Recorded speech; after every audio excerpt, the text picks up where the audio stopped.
I'm Wyatt Chambers, mortuary specialist at Riverview Memorial Hospital. Yesterday I watched a dead man sit up on my examination table and try to kill me. Now the hospital is overrun, the military has quarantined our town, and I'm trapped with the horrifying realization. My research on experimental preservation compounds might be responsible for this zombie outbreak. My knowledge of death became my only weapon for survival. Before we start the video, let us know what country you are tuning in from in the comment section below. Perhaps we will make a story there. Let's begin. My name is Wyatt Chambers and, until yesterday, I was just the mortuary specialist at Riverview Memorial Hospital. That title sounds nicer than what most people call me behind my back. Corpse keeper, death janitor, the weird guy who spends his days with the dead. But yesterday changed everything. Now those skills might be the only reason I'm still alive. I should start at the beginning. I've been working at Riverview Memorial for just over 9 years now. The hospital sits on the edge of town, a sprawling 5-story building surrounded by pine trees and overlooking the actual river that gives our town its name. It's a peaceful place to live and work. Was peaceful, I should say. My domain was the basement level, where we house the morgue and mortuary facilities. 2 examination rooms, cold storage for 12 bodies, and my chemical lab where I mixed the compounds that kept decomposition at bay. It wasn't glamorous work, but it was precise, methodical, and I was good at it. Before Riverview, I worked with the CDC on a special project handling bodies from infectious disease outbreaks. That's where I developed my expertise with chemical compounds that could neutralize pathogens even after death. That knowledge got me this position, and it's also what kept me alive when everything went to hell. Tuesday started like any other day. I arrived at 6 in the morning, checked the overnight admissions log. 2 new arrivals during the night shift. 1 elderly woman, natural causes. 1 middle-aged man, cardiac arrest. I started with routine preparations, logging their personal effects, preparing the standard chemical wash. The hospital administrator, Dr. Winters, stopped by around 7, which was unusual. He never came down to the morgue if he could avoid it. Chambers, we've got a team from Lakeside Chemical Plant coming in for a tour this afternoon. Corporate partnership thing. He wouldn't meet my eyes, kept looking at the wall behind me.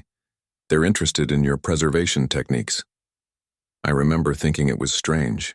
My methods weren't proprietary, just adaptations of standard practices with some specialized compounds I'd developed during my CDC work.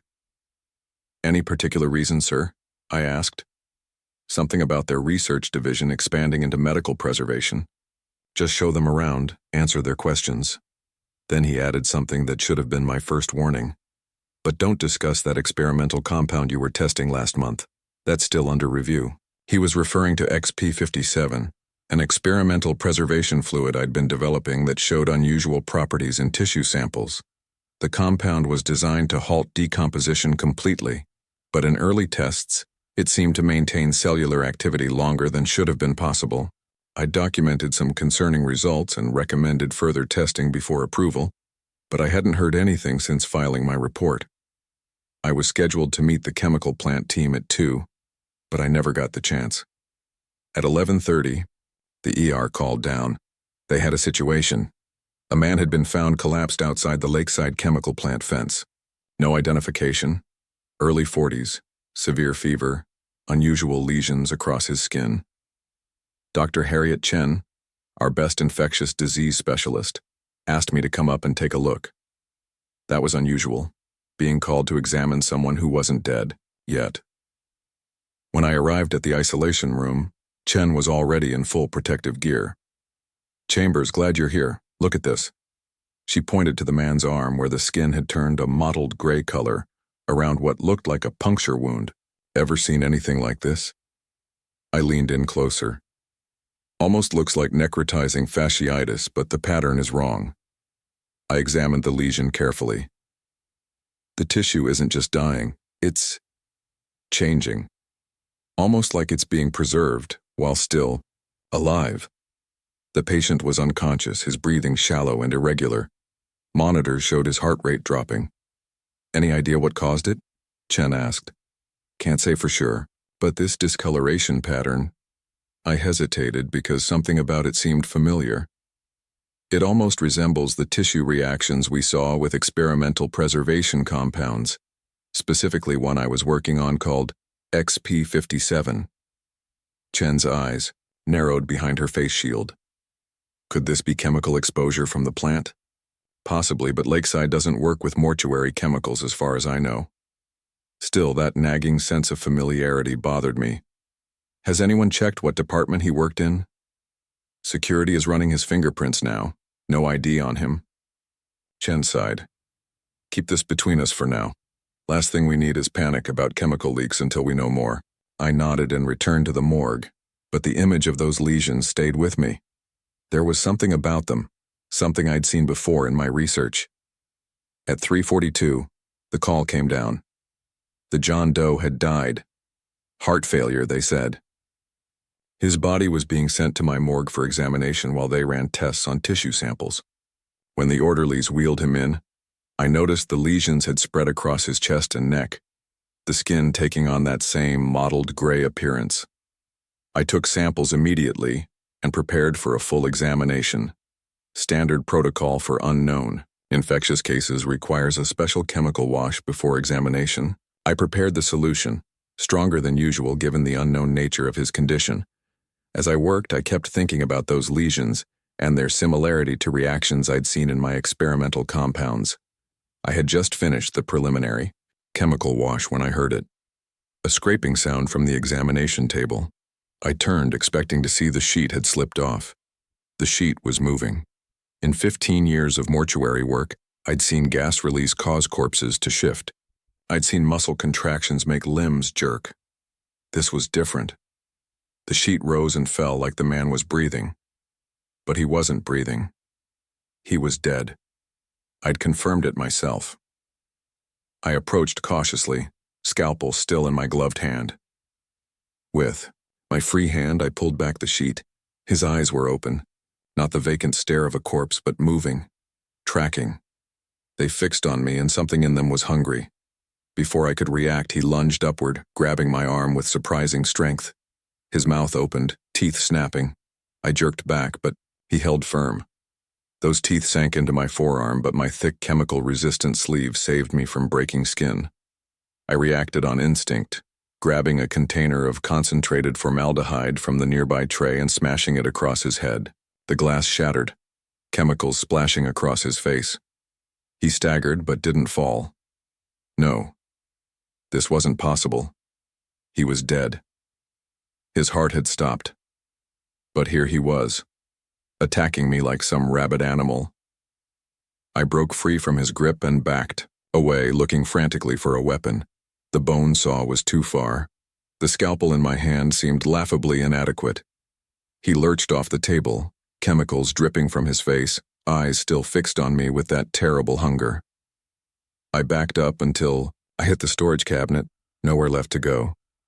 My hand found the long metal embalming trocar on the tray beside me. As he lunged again, I drove it forward with all my strength, aiming for the brainstem at the base of his skull. The metal spike penetrated with a sickening crunch. His body went rigid, then collapsed at my feet. I stood there, breathing hard, formaldehyde dripping from my gloves, staring at the body that had attacked me. That wasn't possible. People don't come back from death. That's the one absolute in my profession. My hands were shaking as I reached for the phone and called Dr. Chen. I couldn't even form coherent sentences. The John Doe, he attacked me. He was dead. Confirmed dead. But he attacked me. There was a long pause on the line before Chen spoke. Chambers, are you hurt? Were you exposed to anything? No exposure. My protective gear prevented any fluid contact. I was still staring at the body on the floor. You need to see this. Bring security. While I waited, I checked. The body again. No pulse, no respiration, no corneal reflex. By every medical definition, this man was dead. Again. Dr. Chen arrived with 2 security guards, both looking skeptical until I showed them the security footage. The camera had captured everything. The body rising, attacking me, continuing to move even after taking a blow that should have incapacitated a living person, finally going down only when I destroyed the brainstem. This isn't possible, Chen whispered, watching the footage for the third time. The lesions, I said suddenly. They're similar to tissue reactions I've seen with XP57, that experimental compound I mentioned. It was designed to preserve cellular activity after death, but we shelved it because it had unexpected side effects. What kind of side effects? One of the security guards asked, looking nervously at the body. In tissue samples, it seemed to maintain neural activity longer than should be possible. Almost like the cells didn't know they were dead. I shook my head. But this is different. This is reanimation. It shouldn't be possible. Chen was already on her phone, calling the hospital administrator and the CDC. I heard her requesting a full lockdown of the morgue, containment protocols for unknown infectious agents. That's when the second call came in from the ER. The paramedic who had brought in John Doe had collapsed during his shift. High fever, disorientation, lesions developing on his arm where he claimed the patient had bitten him during transport. "We need to isolate anyone who had contact with either of them," I said, feeling a chill creep up my spine. "And we need to check what department John Doe worked in at Lakeside." The security guard's radio crackled. "We've got an ID on the John Doe, Michael Ferris, research assistant in Lakeside's Biological Agents Division. He was reported missing 3 days ago after a containment breach." Chen and I exchanged looks. Biological Agents Division, containment breach. What were they containing? I asked. No one had an answer. We locked down the morgue, put the body in secure containment, and waited for instructions from the CDC. Chen went back to check on the paramedic, promising to update me. The update came an hour later, but not in the way I expected. The paramedic had died in the ER, pronounced dead at 5:27. By 5:30, he had attacked the attending physician. By 6 o'clock, the infection had spread to 3 more staff members. The hospital initiated emergency protocols, but it was already too late. The East Wing was compromised. I stayed in the morgue, monitoring the security feeds, watching as the infection spread. The CDC wasn't coming. Reports indicated similar outbreaks in Portland, Seattle, and San Francisco. The military had established a quarantine zone around Riverview, but they weren't letting anyone out. As night fell, I watched the security monitors, trying to make sense of what was happening. The infected moved differently than the living, jerky and uncoordinated but relentless. They attacked anyone they encountered, always going for exposed flesh. And once bitten, the victims inevitably developed fever, then lesions, then death, followed by reanimation. I kept coming back to the similarities with XP57. The compound was designed to preserve neural tissue, prevent decomposition, but what if it had mutated somehow? What if it was causing neural activity to restart after death? I was logging my observations when the morgue security alarm triggered. Someone was trying to get in. The external camera showed Dr. Chen outside the morgue doors. Relief flooded through me until I noticed the way she was moving. Jerky, uncoordinated. Her lab coat was stained with blood, her neck bearing the unmistakable mark of a bite wound. She wasn't Dr. Chen anymore. She was one of them. I watched Dr. Chen through the security monitor, her movements jerky and unnatural. Her eyes had that same clouded, yellowish tint I'd seen in the John Doe. The rational part of my brain kept saying this couldn't be happening, but the evidence was right in front of me. She began pounding on the doors, not with the coordinated movements of a person trying to get attention, but with relentless mechanical force. Each impact reverberated through the morgue. I knew the steel security doors would hold, at least, for a while, but seeing her like this sent a wave of nausea through me. Just hours ago, we had been colleagues discussing a strange case. Now she was one of them. I took a moment to really process what I was seeing. A dead woman moving, attacking, hunting. This violated everything I understood about death. In my profession, death is the end, the absolute certainty. But what if it wasn't? The security panel began flashing red. Not just Dr. Chen now. Multiple impacts registered on the doors. The external camera feed showed 3 more hospital staff, all moving with that same jerky gait, all bearing visible bite wounds, all pounding relentlessly against the morgue doors. I needed to think. If this was connected to XP57, Then understanding the compound might be the key to understanding what was happening. I pulled up my research files on the secure terminal, skimming through the data from our experimental trials. XP57 was designed as a next-generation preservation fluid that would maintain tissue integrity indefinitely. Initial tests showed remarkable results in preventing decomposition, but there were unexpected side effects. The compound seemed to maintain cellular electrical activity much longer than should have been possible after death. In some neural tissue samples, we recorded responses to stimuli hours after clinical death. I'd flagged these results as concerning, recommended further study before human trials. The project was supposedly put on hold. But what if Lakeside Chemical's Biological Agents Division had continued the research? What if they'd modified the compound? And what if there had been a genuine containment breach? My thoughts were interrupted by the hospital's emergency alert system. A calm, automated voice announced a code black throughout the facility. Complete.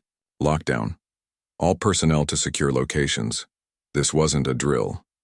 The radio I kept on my desk for emergency communications crackled to life. All departments, this is security. We have multiple violent incidents reported throughout the building. Unknown contagion spreading rapidly. CDC has been notified. Military assistance has been requested. All personnel implement isolation protocols immediately.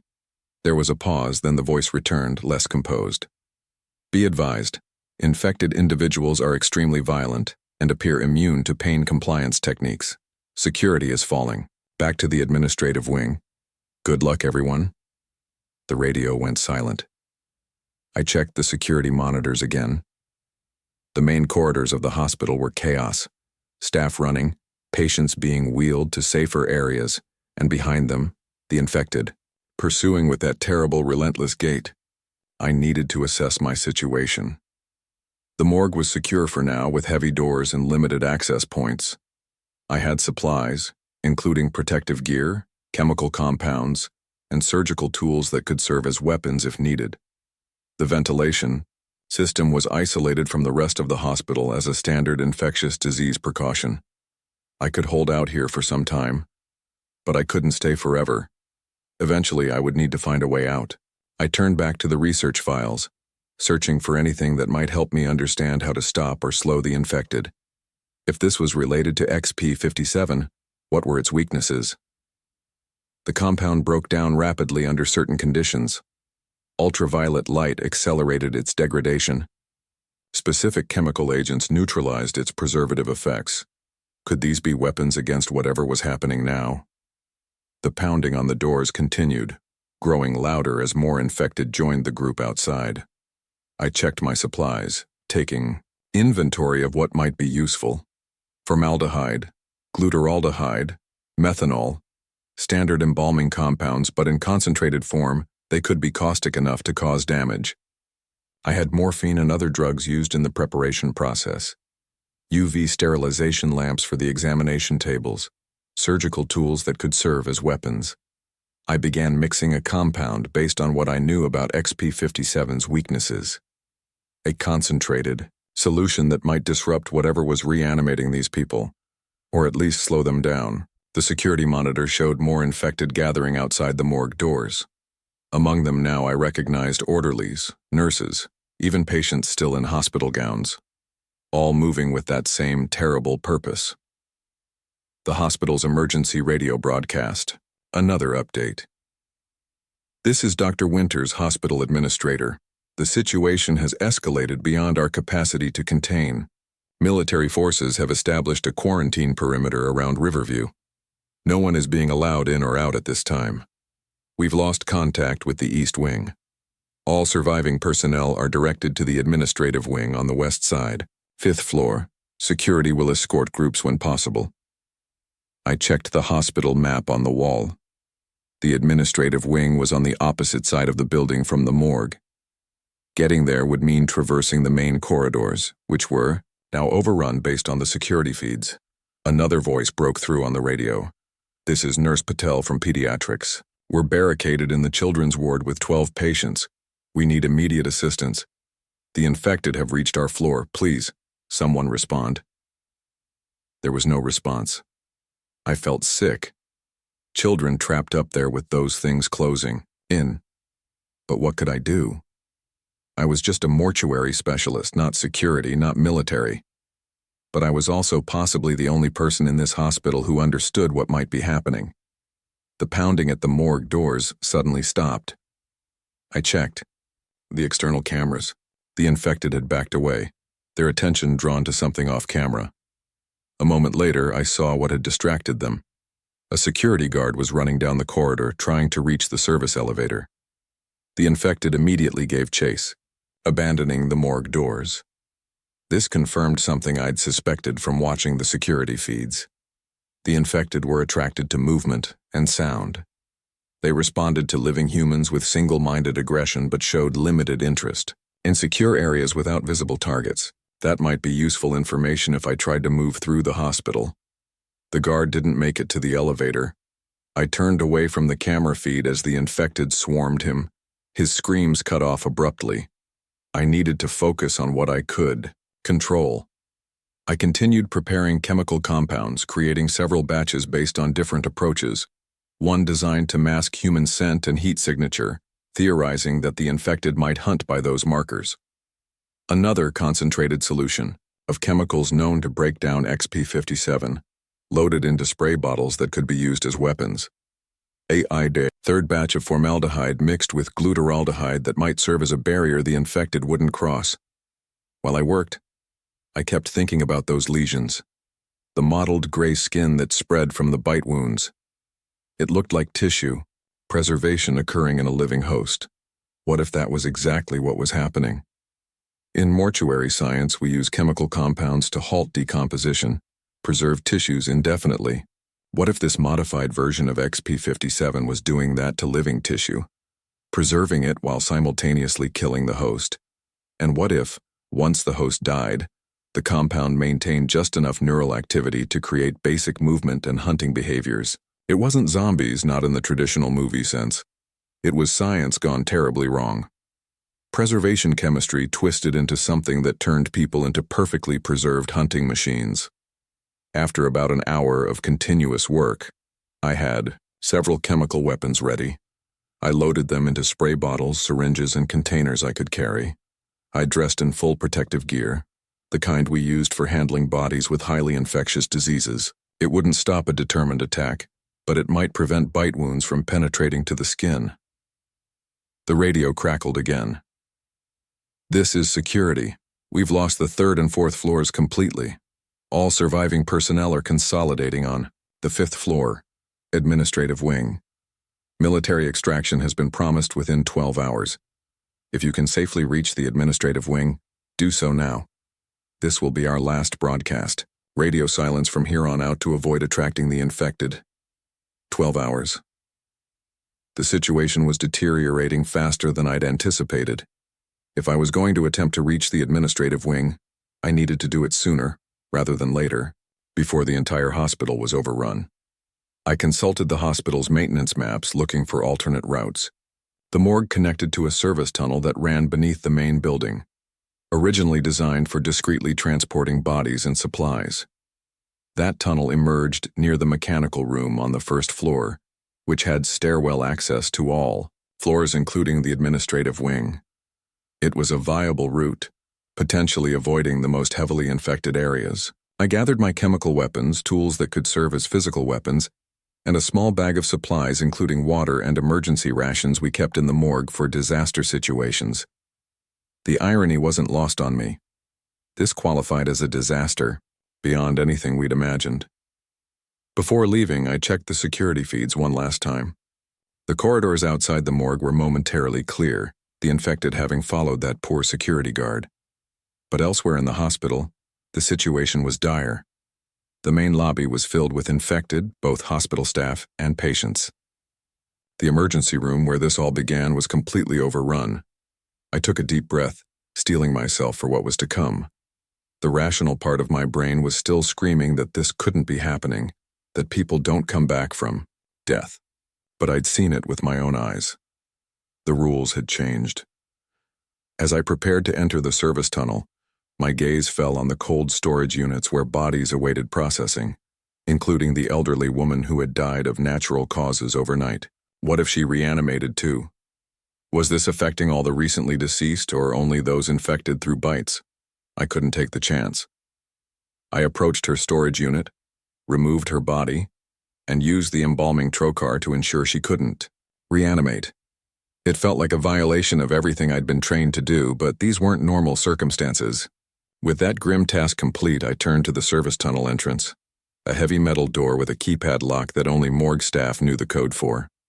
I entered the 6-digit sequence, and the door unlocked with a soft click.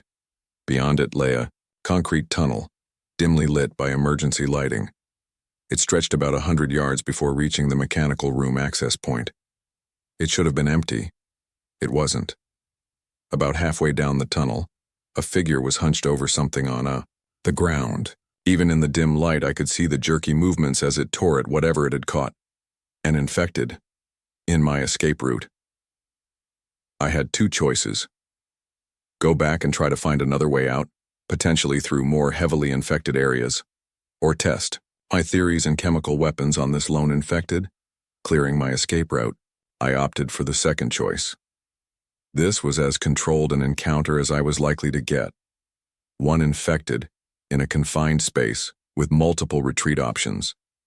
I prepared the first chemical weapon, a spray bottle containing the compound designed to disrupt the preservative effects of XP-57. I also readied a surgical bone saw as a backup physical weapon.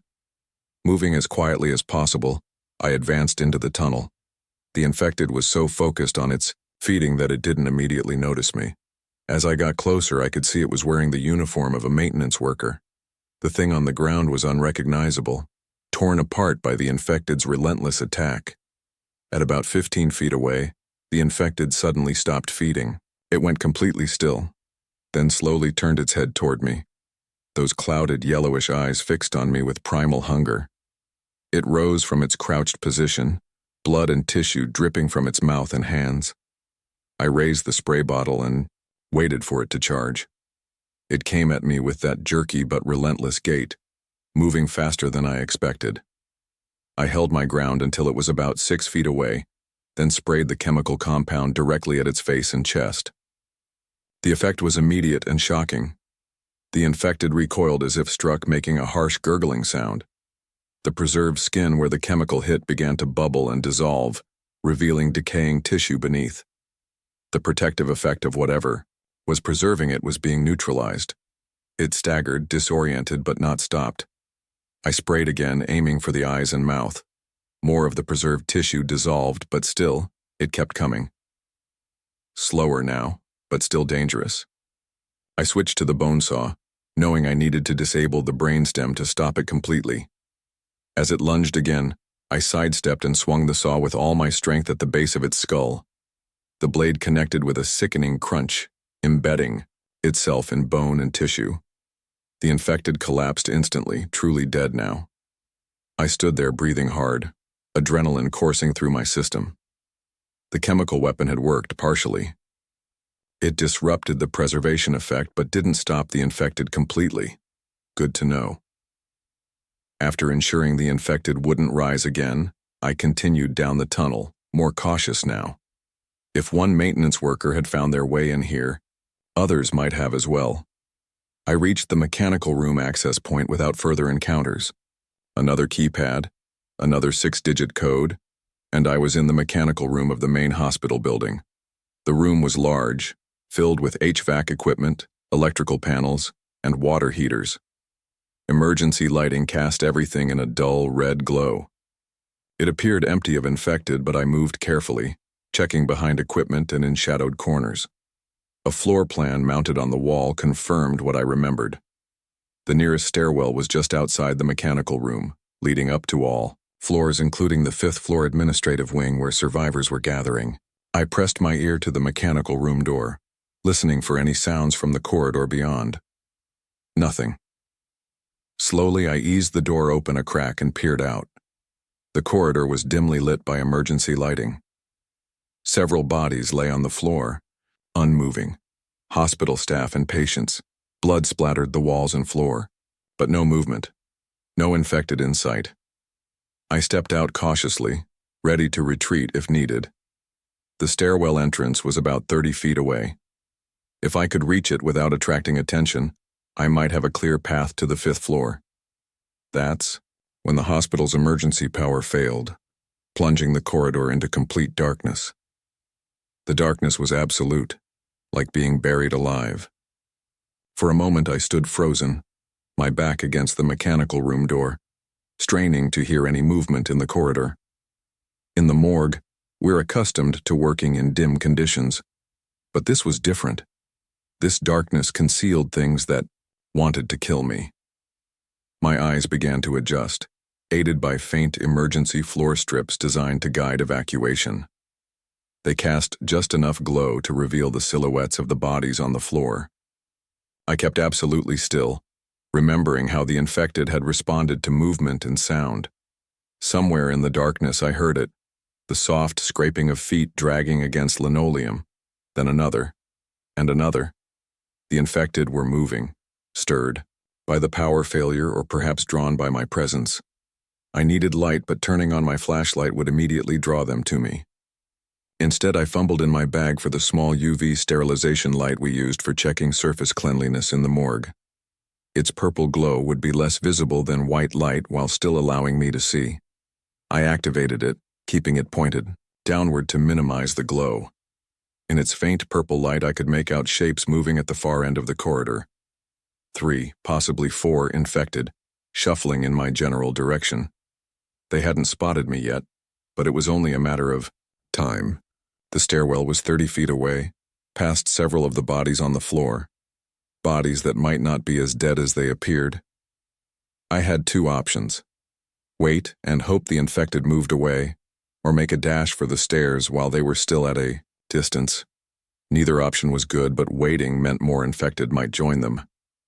I chose to move. Keeping the UV light pointed at the floor, I began advancing toward the stairwell, stepping carefully over and around the bodies.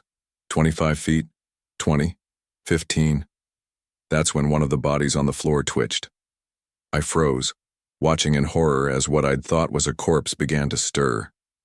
A young woman in scrubs, her throat torn open, rolled onto her side and then began pushing herself up with jerky movements. She'd been dead, I was certain of it.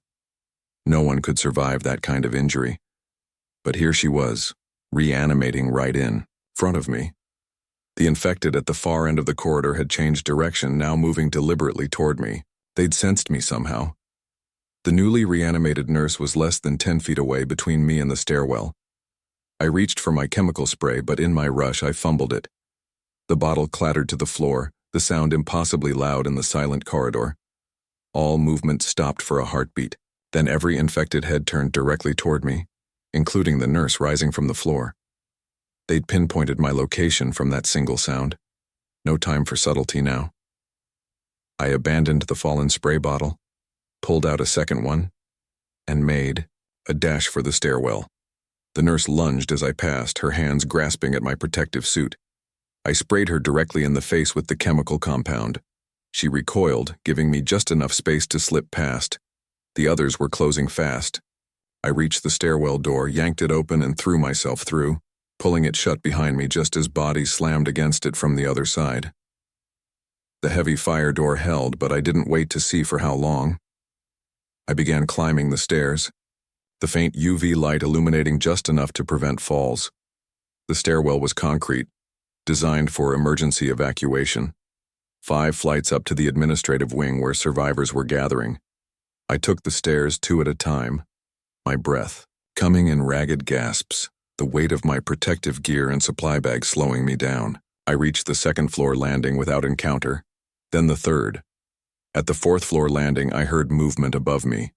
More shuffling, more dragging feet, infected in the stairwell, between me and my destination. I pressed myself against the wall, switching off the UV light completely. The darkness was total again, but now I could clearly hear them moving on the landing above. At least 2, maybe more. Going back down wasn't an option.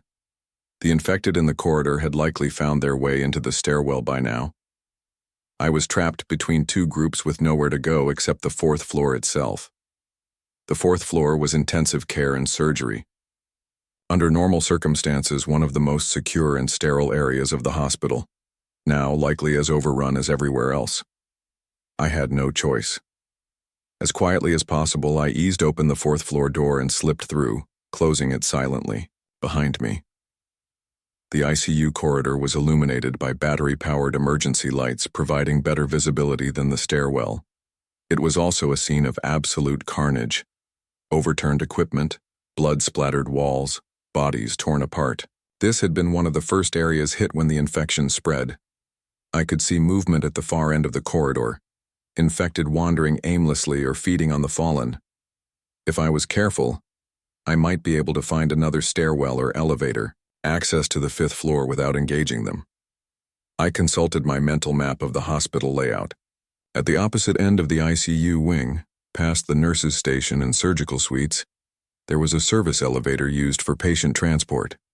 If it was still operational on emergency power, it could take me directly to the fifth floor. I began, moving along the corridor, hugging the wall, staying in shadows when possible. My protective gear clung to my skin, sweat making the material stick uncomfortably. The filtered breathing apparatus felt suffocating, but I didn't dare remove it. One scratch, one drop of infected blood in a cut, and I could end up like them. Halfway down the corridor, I passed a shattered window looking into a patient room. Inside, monitoring equipment still blinked silently, powered by backup batteries. The bed was empty, sheets soaked with blood. On the floor lay the remains of what had once been a patient, torn apart so completely that gender and age were impossible to determine. What kind of infection caused this level of aggression? Even rabies, one of the most aggressive infections we know, doesn't drive infected creatures to literally tear victims apart. This was something new, something that rewrote the most basic human instincts. I continued forward, passing the central nurses' station. Patient charts lay scattered across the floor, abandoned when the staff fled or were attacked. A half-empty coffee cup sat on the counter, the liquid long cold. Someone's reading glasses folded neatly beside a computer terminal that would never be used again. These mundane items hit me harder than the blood and bodies. They were reminders of how quickly normal life had been obliterated. Beyond the nurses' station, the surgical suite doors stood open. Usually a restricted, sterile environment, now just another part of the killing ground. Needed to pass through the surgical area to reach the service elevator beyond. The surgical suite was divided into several operating rooms connected by a central corridor. The doors to most of the operating rooms were closed, which made me nervous. I had no way of knowing what might be behind them. I moved as quietly as possible, passing the first operating room, then the second. At the third, I noticed the door was slightly ajar, a thin line of light visible around the frame. Someone had emergency power in there, or a powerful battery, backup.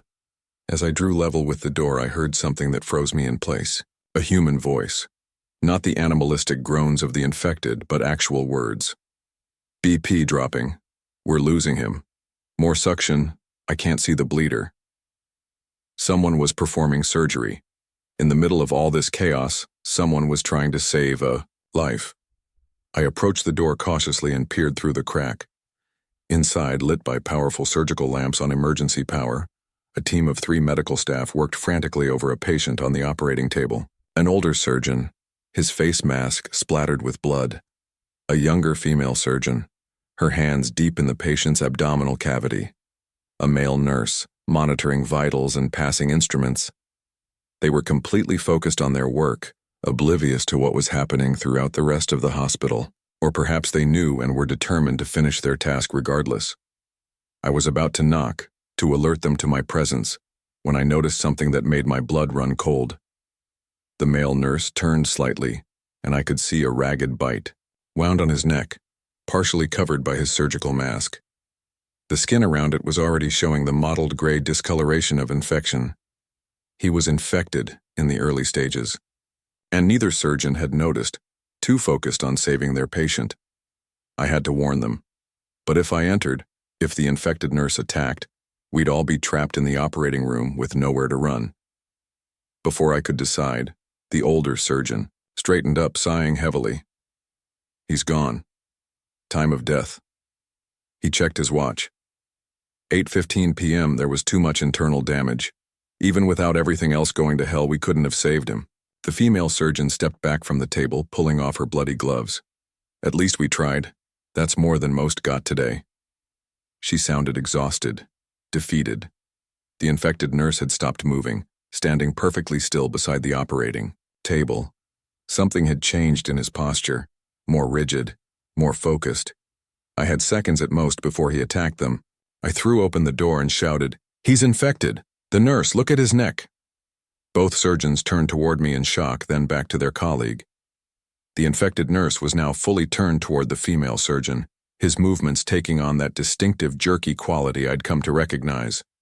His hands, still gloved and bloody from surgery, reached for her. The older surgeon reacted first, grabbing a scalpel from the instrument tray and lunging at the infected nurse, but he was too slow. The nurse knocked him aside with inhuman strength, sending him crashing into monitoring equipment. I rushed into the room, pulling my chemical spray. The female surgeon was backing away, her eyes wide with terror as her colleague advanced on her. I positioned myself between them and sprayed directly at the infected nurse's face. As before, the chemical compound caused an immediate reaction. The preserved skin bubbled and dissolved, and he recoiled in pain or shock. It bought us a few precious seconds. "His brainstem!" I shouted to the surgeons. "Destroy the brainstem! It's the only way to stop them permanently." The female surgeon didn't hesitate.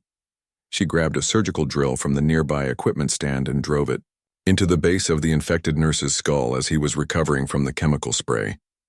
The high-speed drill tore through bone and tissue, and the infected nurse collapsed, truly dead this time. For a moment, none of us moved or spoke. The older surgeon pulled himself up from the floor, staring at his former colleague's body. "What, in God's name, is happening?" he asked, his voice barely above a whisper. "Some kind of infection," I explained quickly. "It spreads through bites, kills the host, then reanimates the body. I think it might be connected to experimental preservation chemicals from Lakeside Chemical Plant, but I can't be sure." "You're the mortuary specialist." The female surgeon recognized me despite my protective gear. "Chambers, right?" I nodded. "There are survivors gathering in the administrative wing on the 5th floor. Military extraction in 12 hours. I'm trying to reach them. You should come with me." "We can't leave," the older surgeon said, gesturing to the operating table. "What about our patient?" I looked at the body on the table. "Your patient is dead, and if the pattern holds, he won't stay that way for long." As if on cue, the body on the operating table twitched. One arm moved, then the other. The surgeons backed away in horror. "Everyone who dies reanimates," I explained, reaching for my bone saw. "Whether they were bitten or not, death itself seems to trigger the process now." I approached the operating table and did what was necessary, destroying the brainstem before the patient could fully reanimate. The surgeons watched in horrified silence. "We need to go," I said, wiping the bone saw clean on a surgical towel. "Now, before more infected find us." "Wait," the female surgeon said. "We need supplies, medications, surgical tools, things that might help us survive." She was right.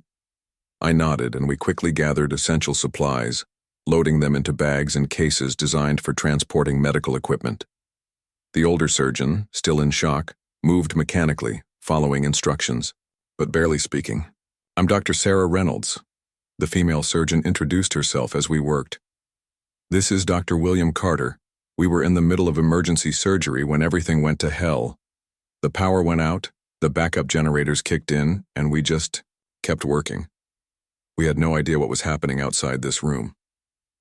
"How long ago did your nurse get bitten?" I asked. "About an hour ago," Dr. Reynolds replied. "He went to get more blood from the supply room and came back with that bite. Said a patient had grabbed him, but he was fine.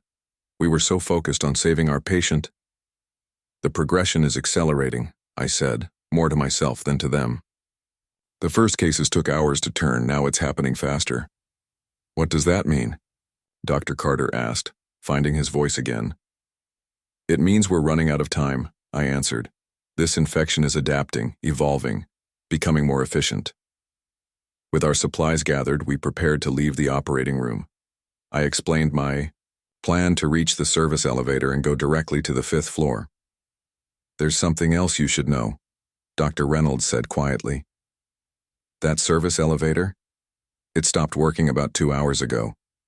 We tried to use it to send our patient to radiology. That's why we had to operate here instead of the main surgical theater." My heart sank. The service elevator had been my only alternative route to the 5th floor. Without it, we would have to find another stairwell and face whatever infected were between us and safety. "There's a staff stairwell at the back of the surgical wing," Dr. Carter suggested. "It's used mostly by maintenance, connects directly to the 5th floor administrative section. Requires a keycard, but I have access." It was our best option. I nodded and we moved toward the exit of the operating room. Before opening the door, I paused to listen for any movement in the corridor beyond. All seemed quiet. I eased the door open slowly, checking in both directions. The corridor appeared empty, the other operating room doors still closed. We might have a clear path to the maintenance stairwell if we moved quickly and quietly. "Stay close," I whispered to the surgeons. "Move only when I move. Stop when I stop. If we encounter infected, let me handle them with the chemical spray first. Only engage if absolutely necessary." They nodded, their faces grim but determined. Dr. Reynolds clutched a surgical saw that would serve as a weapon if needed. Dr. Carter had a large syringe filled with what he described as a powerful paralytic. We stepped into the corridor, moving, as a tight group toward the back of the surgical wing. The maintenance stairwell was about 50 yards away, past several storage rooms and the sterilization area. We made it about halfway when a crash echoed from one of the operating rooms we'd passed. The door burst open, and 3 infected hospital staff spilled out into the corridor. They spotted us immediately and began that terrible, jerky rush in our direction. "Run!" I shouted, abandoning stealth for speed. The surgeon sprinted ahead while I turned to face the oncoming infected chemical spray ready. The first reached me seconds later.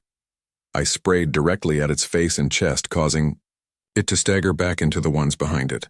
But there were more emerging from other rooms now, drawn by the commotion. The entire surgical staff had been infected. I backed away, continuing to spray until the bottle was empty. Then I turned and ran after the surgeons, who had reached the maintenance stairwell door. Dr. Carter was frantically swiping his keycard, but the reader remained red. "It's not working," he shouted as I reached them. "The emergency systems must have locked it down." Behind us, the infected were recovering from the chemical spray, once again advancing down the corridor. We were trapped, our backs against a locked door, with no place left to run. That's when I noticed what was mounted on the wall beside us, a UV sterilization unit, used to sanitize equipment being moved between floors. Powerful, ultraviolet lights designed to kill bacteria and viruses. "The UV light!" I exclaimed. Earlier, when I used my small UV light, the infected seemed disoriented.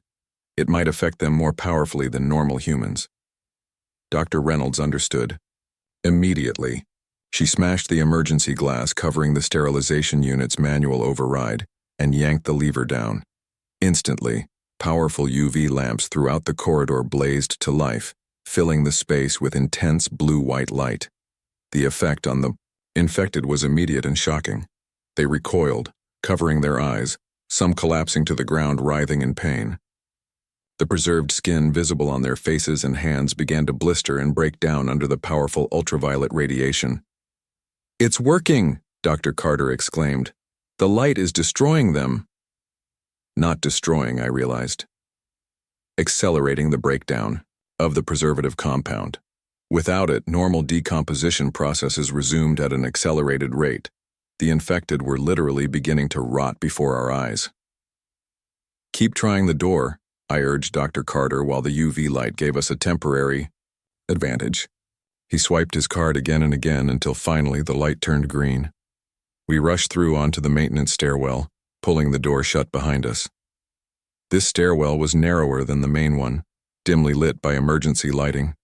But it appeared empty, at least for the moment. "One floor up," Dr. Carter said, pointing to the stairs. Then we're in the administrative wing. We climbed quickly, adrenaline overriding exhaustion. At the top, another keycard reader protected the fifth-floor access. This time, Dr. Carter's card worked on the first try. The door opened onto a corridor that looked markedly different from the rest of the hospital. No blood, no bodies, no signs of the horror that had consumed the lower floors. The administrative wing had been successfully isolated and defended. As we stepped through, we were immediately confronted by armed security guards, their weapons trained on us. "Stop right there," one shouted. "Are any of you bitten? Have you been exposed?" "We're clean," I responded, keeping my hands visible. "I'm Wyatt Chambers from the morgue. These are Doctors Reynolds and Carter from surgery. We've come from the fourth floor." The guards looked skeptical, especially at my chemical-splattered protective gear. "Strip down for inspection," the lead guard ordered. "Standard protocol for anyone coming from the infected zones." It was a reasonable precaution. We complied, removing our outer clothing for examination. The guards checked us thoroughly for any signs of bites or the telltale gray mottling of infection. Once cleared, we were given fresh scrubs and escorted deeper into the administrative wing. Here, about 50 survivors had gathered. Hospital staff, a few patients well enough to be moved, and some visitors who had been in the building when the outbreak began. They looked at us with a mixture of hope and wariness as we entered. Dr. Winters, the hospital administrator who had visited me that morning about the Lakeside chemical plant tour, approached us. He looked 20 years older than he had just hours ago. "Chambers," he said, his voice rough with exhaustion, "I didn't expect to see you again, or anyone from the lower floors for that matter." "We made it through the surgical wing," I explained. "UV light weakens the infected, slows them down, and I've developed chemical compounds that disrupt whatever is preserving and reanimating them." His eyes narrowed at that. "Preserving? What do you mean?" I took a deep breath. It was time to share my theory, and the hospital administrator wouldn't like it. "Sir, I believe this infection is connected to the experimental preservation compound XP57 that I was testing for Lakeside Chemical, the one you told me not to discuss with their tour group." His face went pale. "That's a serious accusation, Chambers." "It's not an accusation, it's a theory based on my observations. The infection spreads through bites, kills the host, then reanimates the body while preserving the tissues. The lesions match the tissue reactions I documented with XP57, and patient 0 worked at Lakeside's Biological Agents Division." Dr. Winters looked like he might argue, then seemed to deflate. "There's something you should see," he said quietly. He led me to a small office off the main gathering area where a laptop was set up on a desk. "This email came through just before external communications went down," he said, turning the screen toward me. "It was from the CDC, sent to hospital administrators throughout the region. The subject line read, 'Urgent, containment breach at Lakeside Chemical Facility.' The message confirmed my worst fears. Lakeside had indeed been continuing research on XP57, modifying it for potential military applications. A containment breach had occurred 3 days ago, exposing several researchers. Patient 0, Michael Ferris, had been missing since the breach, presumably infected and incubating the modified compound before collapsing outside the facility. The email ended with a chilling warning. "This modified compound appears capable of reanimating deceased tissue through a mechanism not yet understood. All exposed individuals must be contained immediately. There is currently no known cure or vaccine. God help us all." I looked up from the screen to find Dr. Winters watching me with a haunted expression. "The military isn't coming to evacuate us, are they?" I asked, already knowing the answer. He shook his head slowly. "They're coming, to ensure nothing gets out. A containment team will extract key personnel with research value, but according to my last communication, Riverview is being written off. They're establishing a quarantine perimeter with orders to shoot anything that tries to leave." The weight of this revelation settled over me like a physical burden. We weren't being saved, we were being contained. "How much time do we have?" I asked. "The extraction team arrives at dawn. Dr. Winters replied. 5 hours from now. They'll take scientists, researchers, anyone with knowledge that might help understand or control this thing. He looked at me meaningfully. They'll want you, Chambers. You understand this compound better than anyone else here. 5 hours, and then Riverview would be abandoned to the infected, the military ensuring nothing escaped the quarantine zone. But what about the other survivors? The ones without research value? I couldn't accept that. There had to be another way. I need access to whatever lab equipment you have here, I said firmly, and I need to speak with everyone who has any background in biochemistry or pharmaceutical research. Why? Dr. Winters asked. Because I'm going to find a way to neutralize this infection, I replied. Not just slow it down or mask its effects, but stop it completely. And I'm going to do it before dawn. I was given use of a small office that had been converted into an improvised research lab. The equipment was basic, mainly diagnostic tools from the hospital's medical lab, but it would have to do. Dr. Reynolds and a pharmacist named Miguel Diaz joined me, the only ones with relevant scientific backgrounds among the survivors. 5 hours to develop a cure for an unknown pathogen, Dr. Reynolds said, her voice tense but determined. Even with a fully equipped CDC lab, that would be nearly impossible. We're not looking for a cure, I clarified, setting out the chemical compounds I'd brought from the morgue. We're looking for a neutralizing agent, something that can stop the reanimation process or reverse the preservative effects completely. I explained my theory in more detail as we worked. XP-57 was designed to maintain cellular integrity after death, particularly in neural tissue. The modified version from Lakeside appeared to have gained the ability to spread from host to host, preserving tissues while simultaneously causing death. The UV light's effect gives us our first real clue, I said, examining tissue samples from the infected nurse we'd neutralized in surgery. Under the microscope, the preserved tissue showed clear signs of degradation where it had been exposed to my chemical spray. The compound is photosensitive. UV radiation accelerates its breakdown, causing rapid decomposition of the preserved tissues. But that only works after they're already infected and turned, Miguel pointed out. We need something preventative, something that can help the uninfected survivors. He was right. Destroying the infected with UV light and chemicals might create temporary safe zones, but it wouldn't save the survivors long term. I thought back to the early tests of XP-57, looking for vulnerabilities we could exploit. The original compound had been remarkably stable, except under specific conditions.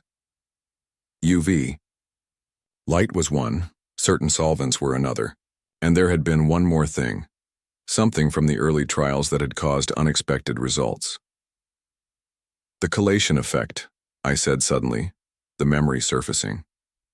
In early tests, when XP-57 was exposed to strong chelating agents, it broke down completely. The chemical bonds literally fell apart. Chelating agents, Dr. Reynolds repeated. You mean like EDTA? We use that for heavy metal poisoning. Exactly. EDTA, DTPA, any strong metal chelator should work in theory. The modified compound must use metal ions as part of its bonding structure. Remove those ions, and the whole thing should fall apart. Miguel was already searching through the medications they'd secured from the pharmacy. We have EDTA, used for lead poisoning cases. Not a large supply, but enough for testing. With renewed purpose, we began experimenting, first confirming that EDTA broke down the compound in tissue samples, then working to develop a delivery method that could be administered to living patients. An injectable form would be most effective, but with limited supplies, we needed something that could be mass-produced from available materials. Time ticked away as we worked. 3 hours until dawn. 2 hours. The pressure was immense, but the focused work kept the horror of our situation at bay. As long as we were moving forward, testing, adjusting, there was hope. Occasionally, we could hear commotion from elsewhere in the administrative wing. More survivors arriving, some injured, some traumatized. Security dealing with potential exposure cases. Once, the distinctive sound of gunfire, followed by grim silence. Someone had turned. I tried not to think about what was happening throughout the rest of the hospital, throughout Riverview itself. How many people were dead? How many had become infected? Was anyone else out there working on a solution? Or were we truly on our own? Dr. Winters came to check our progress periodically, his face growing more haggard with each visit. The last time he brought disturbing news. The infected have breached the 4th floor entirely. They're in the main stairwell now, trying to get through the security doors to this level. Our barricades are holding for now, but there are more of them every hour. How many survivors have we gathered? I asked. 57 total now, he replied. A few more made it in from other departments. But we've lost contact with anyone. Still in the East Wing or the lower floors. Only 57 out of a hospital that normally housed hundreds of staff and patients. The scope of the tragedy was overwhelming. How much longer until you have something we can use? Dr. Winters asked, eyeing our experimental setup. We're making progress, I answered cautiously. The EDTA definitively breaks down the compound in tissue samples. We're working on a delivery method now. The extraction team arrives in 92 minutes, he reminded me, checking his watch. They'll want results, not theories. After he left, we redoubled our efforts. The injectable solution was ready. A concentrated EDTA mixture that should theoretically neutralize the modified XP57 in the bloodstream. But we had no way to test it except on already infected tissue samples. We need to know if this works as a preventative, Dr. Reynolds said, voicing what we were all thinking. But we can't exactly expose someone to infection to find out. I stared at the syringe of clear liquid in my hand. The answer was obvious, though none of us wanted to. Say it. I'll test it on myself, I finally said. If it works, we'll have proof of concept for the extraction team. Both Dr. Reynolds and Miguel protested immediately. That's insane, Miguel said. If it doesn't work, you'll be infected. We'll have to neutralize you. We don't have time for cautious science, I argued. The extraction team arrives at dawn. If we don't have something concrete to show them, they'll take what they need and leave everyone else to die. There has to be another way, Dr. Reynolds insisted. What about using blood samples? We could expose treated blood to the infection, in vitro. It was a reasonable suggestion, certainly safer than my proposal. We quickly set up the experiment, treating blood samples with various concentrations of our EDTA solution, then exposing them to infected tissue. The results were promising. Blood treated with EDTA showed significant resistance to infection, with higher concentrations providing better protection. It wasn't a cure, but it could potentially prevent infection in those not yet exposed. We need to start administering this to survivors immediately, I said, already preparing additional syringes. Even if it's not perfect, it's better than nothing. Wait, Miguel cautioned. We haven't tested for side effects. EDTA in high concentrations can cause kidney damage, calcium deficiency, seizures. What's worse? I asked bluntly. Potential side effects or definite death and reanimation? He couldn't argue with that logic. With Dr. Winters' approval, we began administering the prophylactic treatment to the survivors, starting with those working in direct contact with potential infection, sites like the security team manning the barricades. As we worked, I kept thinking about the connection between XP57 and Lakeside Chemical. My original compound had been experimental, never approved for widespread use. How had it ended up being modified for what appeared to be military applications? And why hadn't I been informed when my research was continued? The answers might lie in the email Dr. Winters had shown me, but there was no time to investigate now. Our focus had to be on saving as many lives as possible before the extraction. Team arrived. With an hour until dawn, we had treated 32 survivors with the EDTA solution. Side effects were minimal so far, mainly nausea and headaches. But we had no way of knowing if the treatment would actually prevent infection if they were exposed. That question was answered sooner than we expected. The security barricade at the main stairwell was breached. 3 infected made it through before the guards could reseal the doors. In the chaos that followed, one of the security team was bitten on the arm. He had received our EDTA treatment just 30 minutes earlier. We isolated him immediately, monitoring for signs of infection while continuing to administer treatment to the remaining survivors. The bite wound showed the expected trauma, but the characteristic gray mottling of infection was noticeably absent. 2 hours passed with no signs of fever or other symptoms. Given the accelerated progression we'd observed in recent cases, this was significant. The treatment appeared to be working, at least as a preventative. Hope spread through the survivor group as word got out. For the first time since the outbreak began, people started to believe they might actually survive this nightmare. But our situation remained dire. The barricades were holding, but just barely.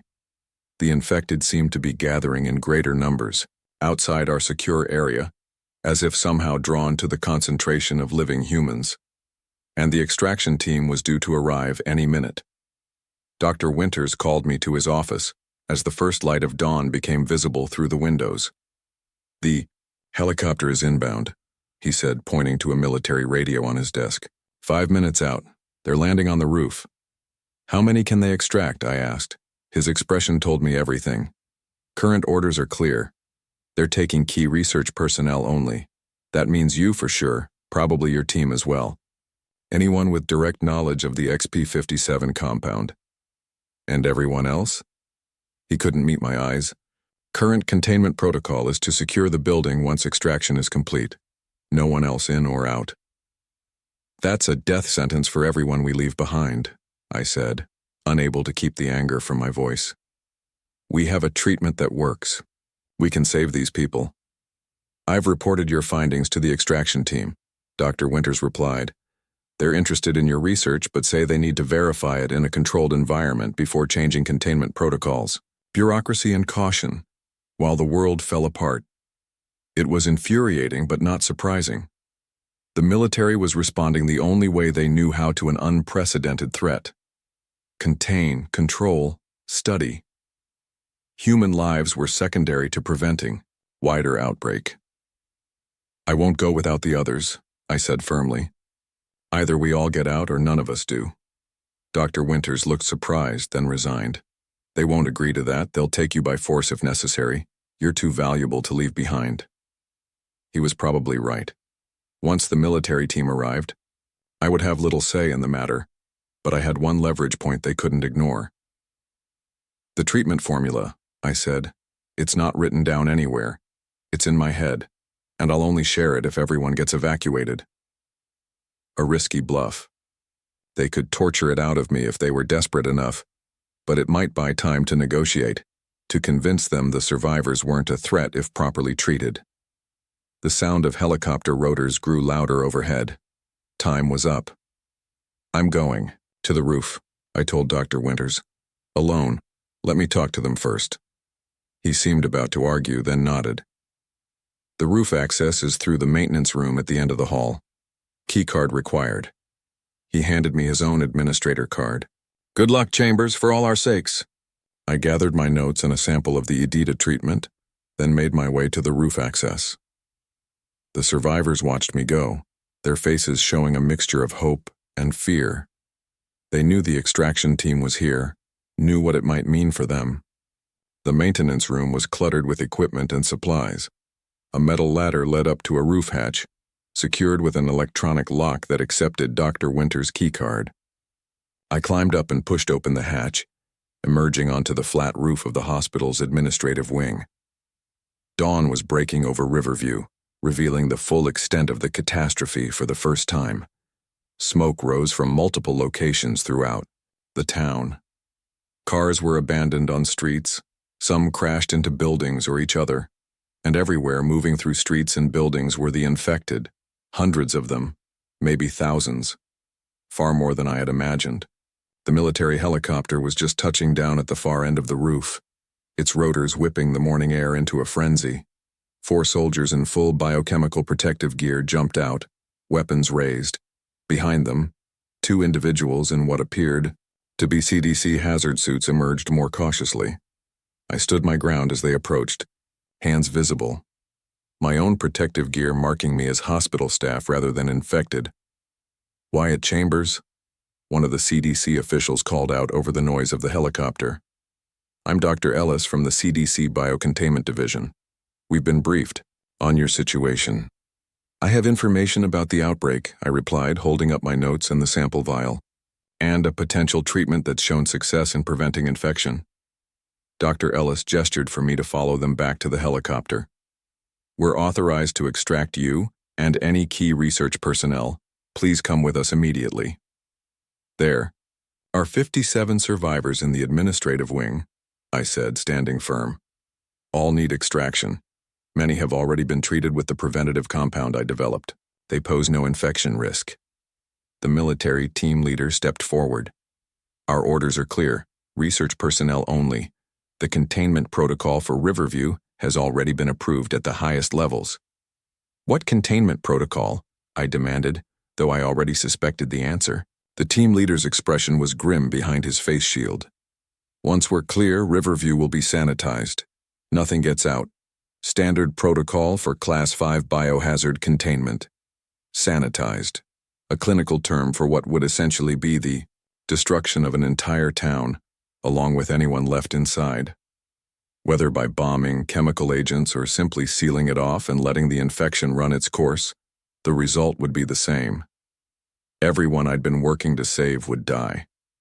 I won't go without them, I stated firmly. The treatment works, I've seen it myself. A security guard was bitten and showed no signs of infection after receiving the treatment. Dr. Ellis seemed more receptive than the military leader. What exactly is this treatment? I explained the EDTA solution, how it disrupted the chemical bonds of the modified XP57 compound, preventing it from preserving tissue and causing reanimation. I handed over my notes and the sample vial. This is promising, Dr. Ellis admitted after reviewing the information, but we'd need more testing, controlled studies. We don't have time for studies, I argued. People are dying right now. This treatment works. I'm willing to come with you, share everything I know, but only if you evacuate the survivors as well. The military team leader shook his head. Not possible. Our transport can't accommodate that many people, and we've got strict orders about maintaining quarantine. Then call in more transports, I insisted. These people deserve a chance. Dr. Ellis and the team leader stepped away to confer privately. I could see them arguing, gesturing toward me and the helicopter. Finally, they returned. We can't promise full evacuation immediately, Dr. Ellis said, but I can authorize blood testing of survivors who've received your treatment. If they show the resistance to infection you're claiming, we can make a case for modifying the containment protocol. It wasn't everything I wanted, but it was a start. How long will testing take? We can do preliminary screening here with the equipment we brought, maybe an hour to process a sufficient sample group. An hour during which the infected continued to mass outside our barricades, during which the survivors waited to learn their fate. But it was better than nothing. Fine, I agreed. But I'm staying until we have results. If the tests confirm what I'm telling you, everyone gets out. That's the deal. Dr. Ellis looked to the military team leader, who nodded reluctantly. 1 hour, then we make the call. We returned to the administrative wing, where Dr. Ellis set up portable testing equipment. 10 survivors who had received my treatment volunteered for blood testing, including the security guard who had been bitten but showed no signs of infection. While we waited for results, I briefed Dr. Ellis more thoroughly on the modified XP57 compound and my theories about how it worked. She listened intently, occasionally making notes or asking clarifying questions. If you're right about this, being a modified version of your preservation compound, this could represent an entirely new class of pathogen, she said. Not viral, not bacterial, but chemical in nature. Something that rewrites the basic processes of life and death. Not just rewrites them, I said. Preserves them in a terrible limbo state. Not truly alive, but not allowed to fully die either. The test results began coming in. The blood samples showed exactly what I'd predicted. Resistance to infection when exposed to infected tissue. The EDTA had bound to the metal ions essential for the modified XP57 compound to function, rendering it inert. Dr. Ellis examined the security guard's bite wound herself, noting the lack of infection spread and normal healing process. His blood work confirmed the same resistance pattern as the other test subjects. This is remarkable, she admitted. Preliminary as these results are, they support your theory completely. The chelation approach is elegant in its simplicity. The military team leader had been monitoring the testing process with growing interest. If this treatment prevents infection, it changes the containment equation, he acknowledged. Treated survivors wouldn't pose an outbreak risk. Exactly, I pressed, which means there's no reason not to evacuate them. They can be monitored in a controlled facility if necessary, but they don't deserve to die here. Dr. Ellis made a call, on a secure satellite phone, presumably to her superiors at the CDC. The conversation was brief but intense, with Dr. Ellis strongly advocating for evacuation of treated survivors based on the test results. When she disconnected, her expression was cautiously optimistic. Additional transport has been authorized. 3 more helicopters, enough to evacuate all confirmed uninfected survivors. They'll be taken to a secure medical facility for observation and further testing. Relief flooded through me. We'd done it. We'd found a way to save these people. How soon can they be here? I asked. 45 minutes, the team leader replied. But there's a complication. The infected are massing around the hospital in unprecedented numbers. Our pilot reported the building is nearly surrounded. Extraction will be challenging. I thought about what we'd learned about the infected, their sensitivity to UV light, their attraction to movement and sound, their single-minded pursuit of living humans. I have an idea, I said slowly, a way to clear a path for extraction. But I'll need your help. My plan was simple but risky. We knew the infected were drawn to movement, sound, and the presence of living humans. We also knew they were vulnerable to UV light. If we could create a powerful enough UV light source and use it to clear a path to the roof, we might be able to get everyone out safely. The hospital has industrial UV sterilization equipment in the central supply department, I explained to Dr. Ellis and the military team. Mobile units used for sterilizing isolation rooms after infectious patients. If we can retrieve several units and modify them to increase their output, we could create a safe corridor for evacuation. That equipment is on the 3rd floor, Dr. Winters pointed out. The entire floor is overrun with infected. I'll go, I said firmly. I know what we're looking for, and I've managed to navigate through infected areas before. The military team leader shook his head. Too risky. You're the most valuable asset we have right now. Which is why I should go, I countered. I understand these infected better than anyone. I know how they move, how they react, and I have the chemical compounds that can slow them down if necessary. After some debate, a compromise was reached. I would lead a small team to retrieve the UV equipment, accompanied by 2 of the military personnel with weapons and protective gear. Dr. Reynolds insisted on joining us, arguing that her knowledge of the hospital layout would be essential. Before departing, everyone in our team received an injection of the EDTA solution. It wasn't guaranteed protection, but it was better than nothing. Remember, I instructed as we prepared to leave the administrative wing, move quickly but quietly. The infected are drawn to sound and movement. Use the chemical spray only when necessary. It slows them down but doesn't stop them permanently. If we get separated, return to the administrative wing immediately. The military personnel, Sergeants Foster and Rivera, checked their weapons. They had been instructed to use them only as a last resort since gunfire would attract more infected. Our path to the central supply department would take us down the main stairwell to the 3rd floor, across the central corridor, and into the supply wing. Under normal circumstances, 5-minute walk. Now, a journey through hell. We moved out, the security team temporarily sealing the barricade behind us. The stairwell was clear for the first flight, but as we descended toward the 4th floor, we began to hear the distinctive shuffling sounds of infected. Sergeant Foster took point, using a small tactical light to illuminate our path. The stairwell, between the 4th and 3rd floors, was occupied by 3 infected hospital staff, moving aimlessly until our light caught their attention. Immediately they turned toward us, that terrible hunger animating their preserved features. "Let me," I whispered, moving forward with my chemical spray. I waited until they were within range, then sprayed directly at their faces and chests. As before, the chemical compound caused an immediate reaction, the preserved skin bubbling and dissolving. They staggered back, disoriented and temporarily weakened. "Go now," I urged, and we rushed past them, continuing down to the third floor. Access door. Sergeant Rivera tried the handle cautiously. Locked. "Key card," Dr. Reynolds whispered, producing her hospital ID. The reader flashed green and we eased the door open, peering into the third-floor corridor beyond.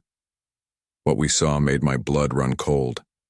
The entire corridor was filled with infected, standing, motionless in the dim emergency lighting, dozens of them so tightly packed that it seemed impossible to pass without direct contact. "We can't get through that," Sergeant Foster muttered. "There's too many."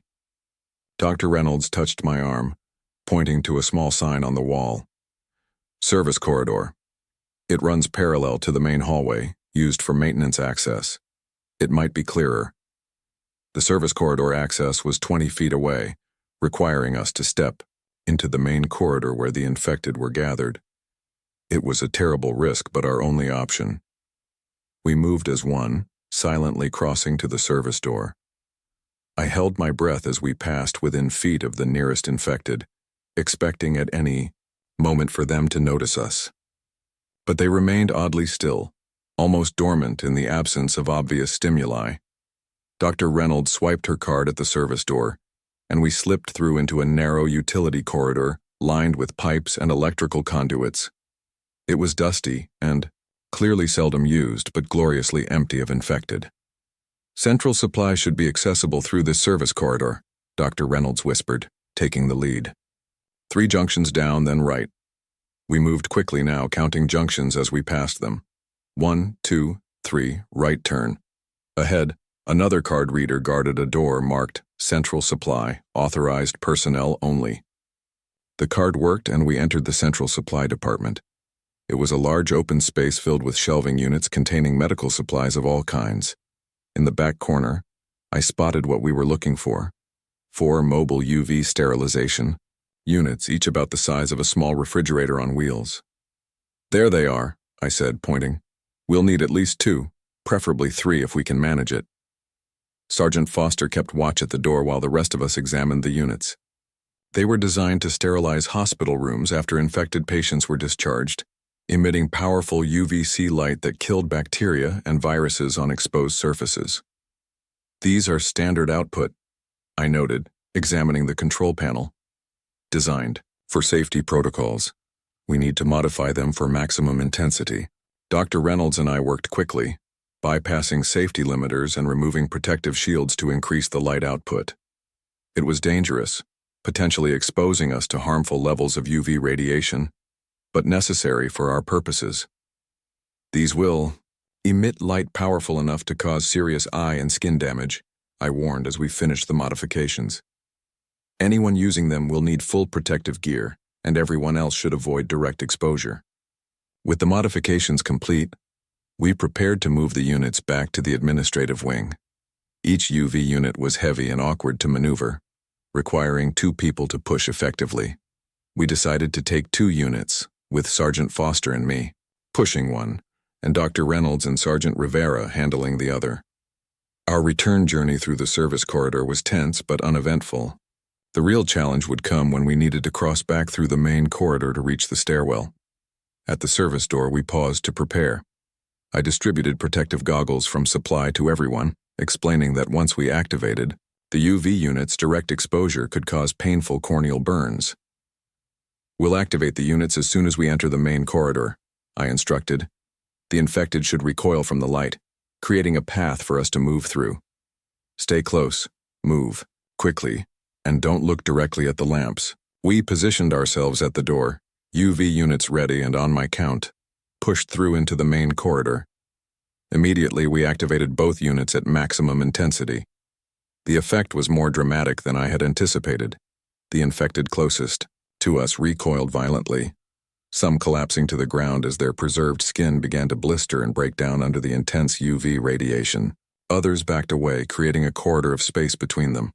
"Move now," I shouted, abandoning stealth for speed. We pushed the UV units forward, creating a moving barrier of light that forced the infected back. The path to the stairwell was clearing before us. We were halfway to the stairwell when the first UV unit began to overheat, its modified systems unable to handle the increased output.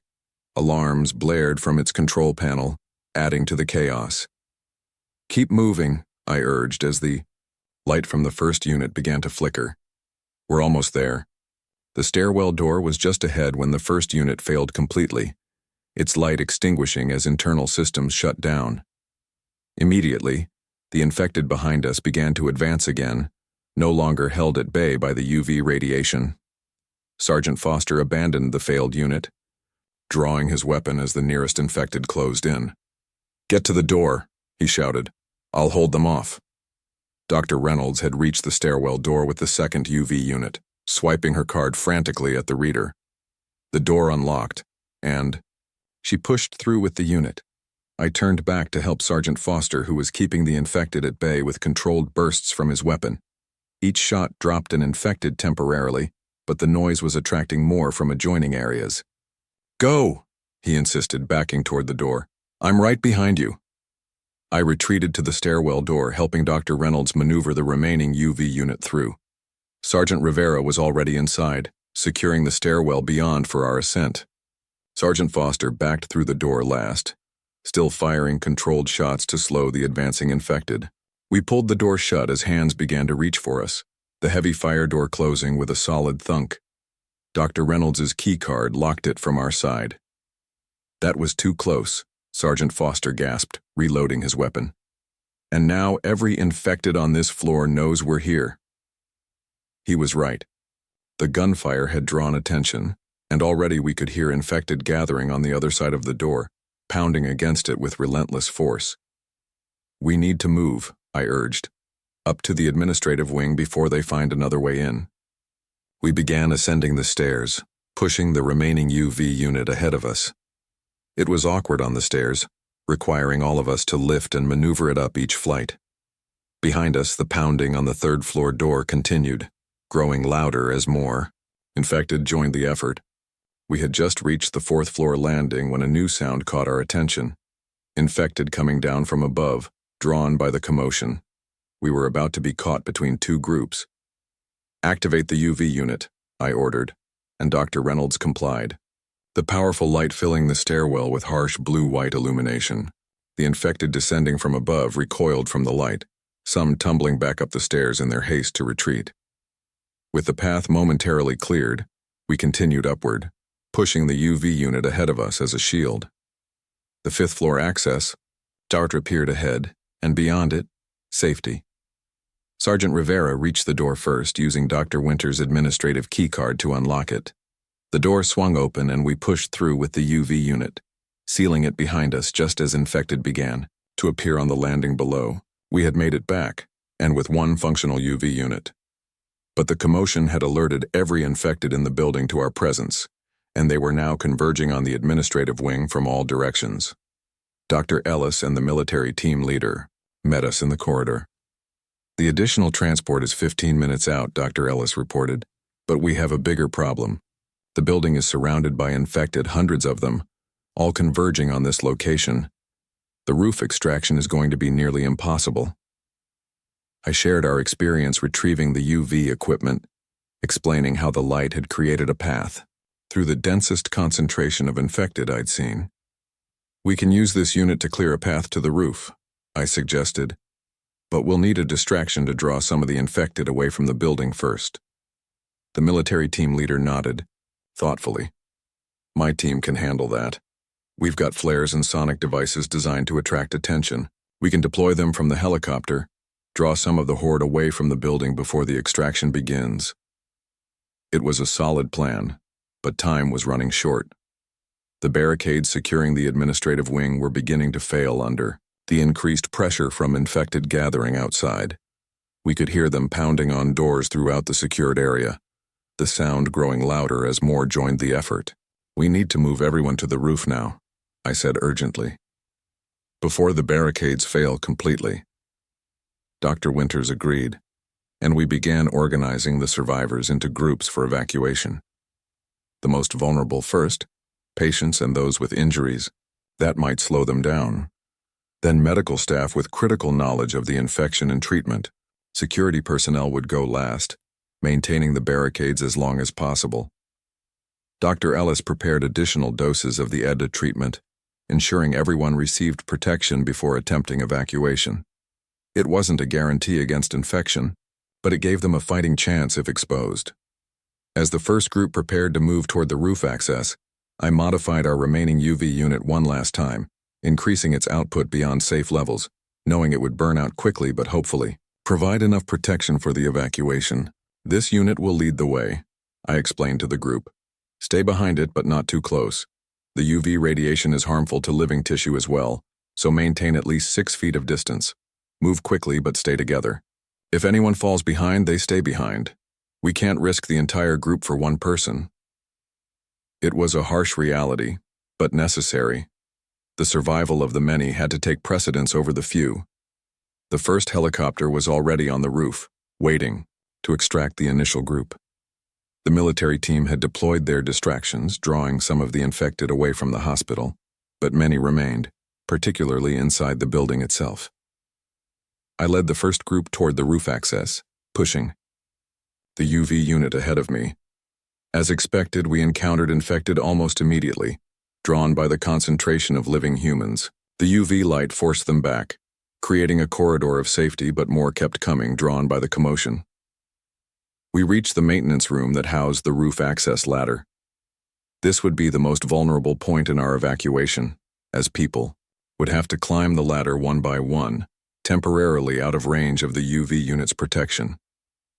Dr. Reynolds, take the first group up, I instructed. I'll hold the infected back with the UV unit until everyone is through. She nodded, beginning to guide survivors up the ladder to the roof hatch. One by one, they climbed to safety while I maintained position at the door, the UV unit blazing at maximum output. Through the small window in the door, I could see infected, gathering in the corridor outside, pressing against the door with increasing force. Half the first group had made it up when the UV unit began to fail, its overtaxed systems overheating from the modifications.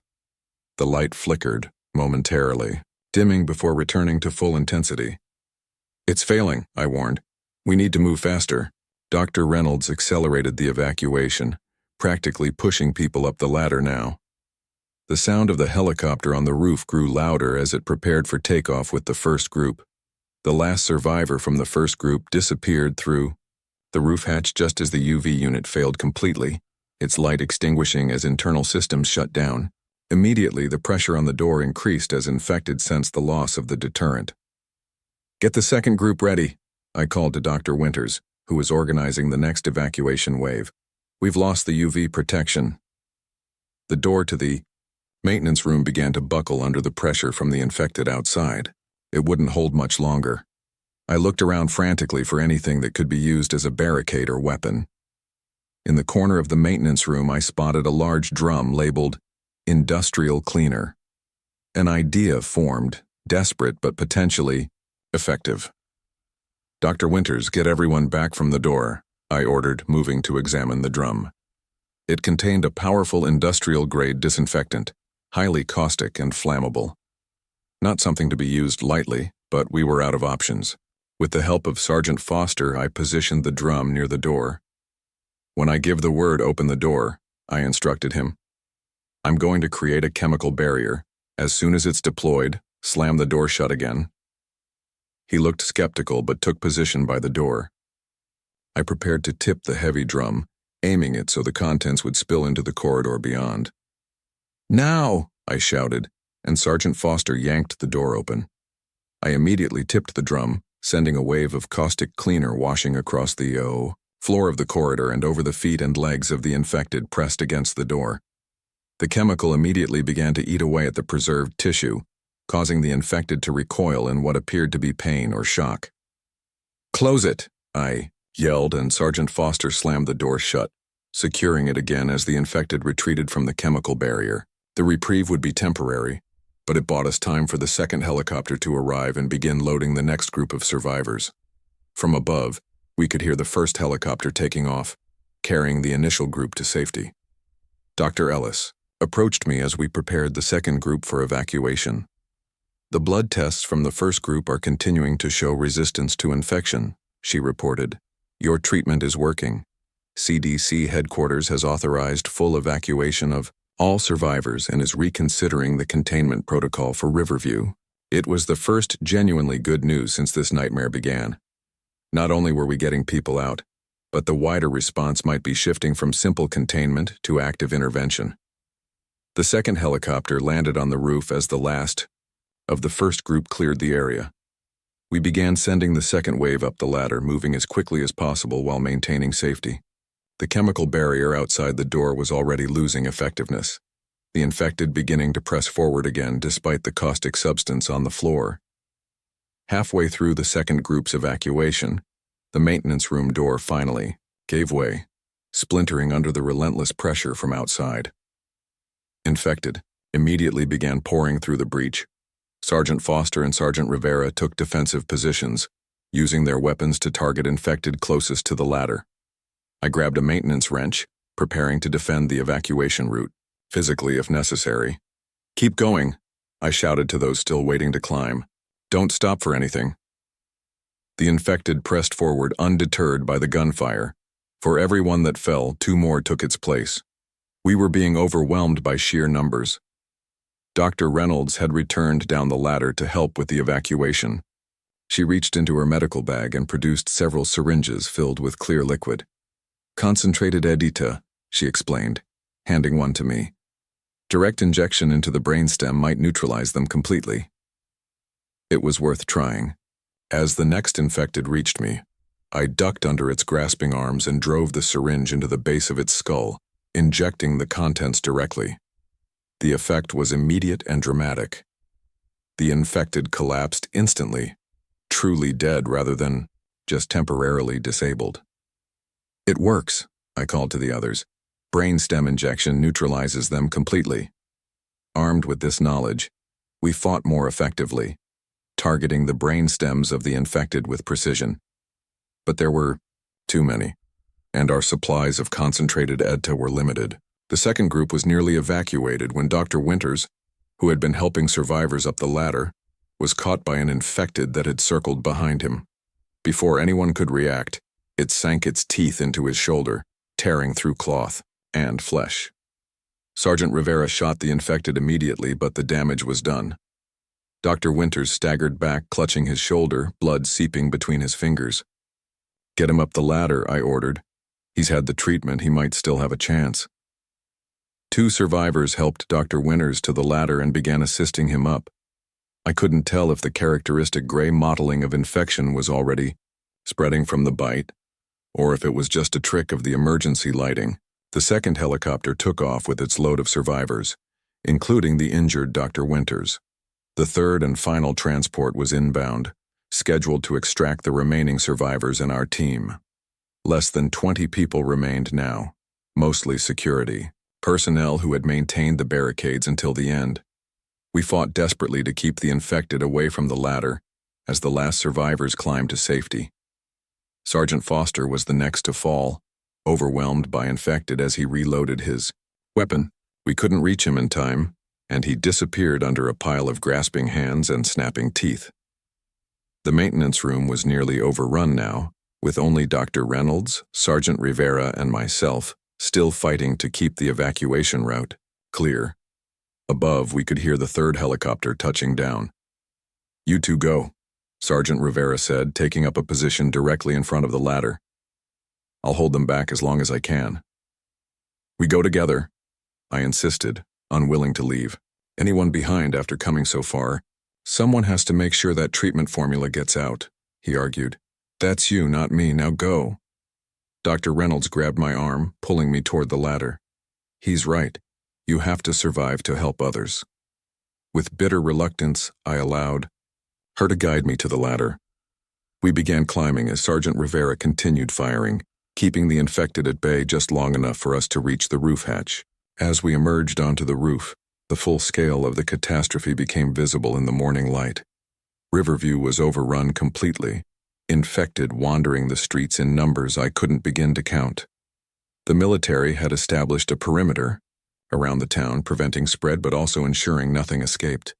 The third helicopter waited with rotors spinning, ready for immediate takeoff. We ran toward it, ducking under the rotor wash, and climbed aboard. As we lifted off, I looked back at the roof hatch, hoping against hope to see Sergeant Rivera emerge. He never did. The helicopter banked sharply, turning away from Riverview toward a military installation visible in the distance.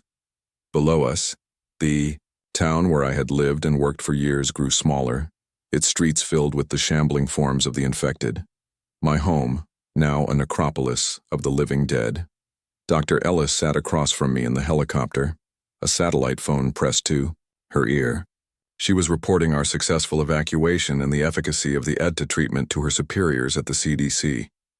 From her expression, the news was being received positively.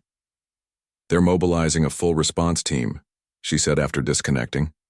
"Your treatment formula is being fast-tracked for production. If it works as well in wider application as it has for our evacuees, we might be able to contain this outbreak before it spreads beyond Riverview." "What about the town itself?" I asked. "The people still trapped there?" Her expression softened with sympathy. "Containment remains the priority for now. No one goes in or out until we're certain we can control the infection. But with your treatment, there's hope for eventual recovery operations rather than just permanent quarantine." It wasn't the answer I wanted, but it was realistic. The infection had spread too widely, too quickly through Riverview for immediate reclamation.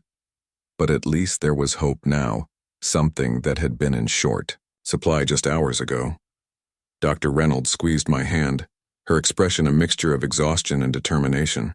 "We saved 53 people," she reminded me. "And your treatment might save thousands more. Focus on that." She was right, of course, but I couldn't help thinking about those we'd left behind. Sergeant Rivera, Sergeant Foster, all the others, who hadn't made it to the administrative wing in time. And I couldn't shake the nagging guilt about my role in creating XP-57 in the first place. If I hadn't developed that compound, would any of this have happened? As the helicopter carried us away from Riverview, I made a silent promise to those left behind. This wasn't over. The knowledge I'd gained, the discoveries made under the most desperate circumstances, would be used to fight back against the infection, to reclaim what was lost, to ensure that death once again meant peace rather than a terrible half-life of hunger and violence. The military installation grew larger as we approached, its landing pads already busy with the helicopters that had carried the first groups of survivors. Medical teams waited to receive us, to process and quarantine and study everyone who had escaped Riverview. For them, we were both survivors and subjects, sources of valuable data about a completely new type of pathogen. For me, we were something else. We were witnesses. We were the ones who would tell the world what had happened in Riverview and what might yet happen elsewhere if we failed to contain this threat. As the helicopter touched down, I took one last look back toward the town in the distance.